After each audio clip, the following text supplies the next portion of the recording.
आगरा किले के दीवाने खास का पूरा दरबार भरा हुआ था। दरबार में छोटे से बड़े कई रईस बैठे हुए थे।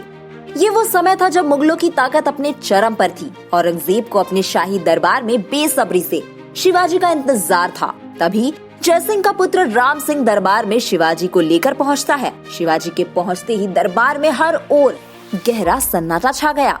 दरबार में सबकी नजरें शिवाजी पर टिकी थी, क्योंकि वो वही शख्स थे जिन्होंने मुगल साम्राज्य का विरोध करने का साहस किया था और मुगलों को चुनौती दी थी। इस मुलाकात के दौरान औरंगजेब ने शिवाजी को एक तय दूरी तक आगे बढ़ने का आदेश दिया।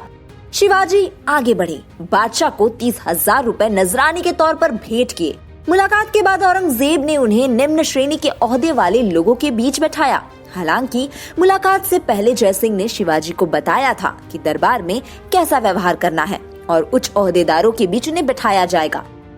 लेकिन हुआ इसके ठीक उलट। शिवाजी को समझने में देर नहीं लगी।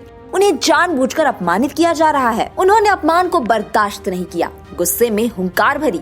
ऐसा करते ही दरबार में हड़कंप मच गया। मुगल बादशाह औरंगजेब ने शिवाजी को बाहर ले जाने का आदेश दिया।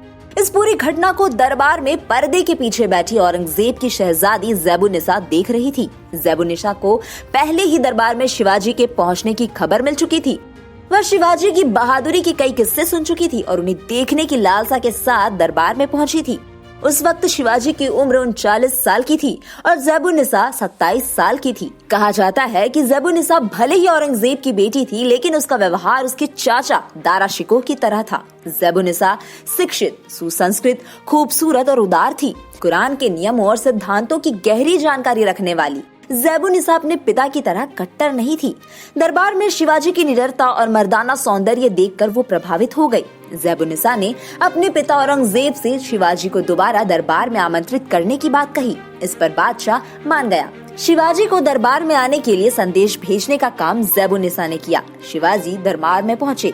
इस बार उन्होंने औरंगजेब को सलाम तक नहीं किया और कहा, मैं एक शहजादे के रूप में पैदा हुआ हूँ और मुझे गुलामों की तरह व्यवहार करना बिल्कुल नहीं आता। अपनी बात कहने के बाद शिवाजी ने सिंहासन की तरफ पीठ कर ली। ये बात औरंगजेब को चुभ गई। वो कोई क्रूर आदेश देने ही वाला था कि शिवाजी ने कहा, मैं अपनी मर्यादा के साथ कोई समझौता नहीं कर सकता, भले ही मेरी जान क्यों न चली जाए। गुस्से में तमतमाए औरंगजेब ने अपने सिपहसालार को आदेश दिया कि शिवाजी को नजरबंद करके निगरानी में रखा जाए। ऐसा ही किया गया, लेकिन कुछ ही समय बाद शिवाजी औरंगजेब के सिपहसालारों को चकमा देकर फरार हो गए।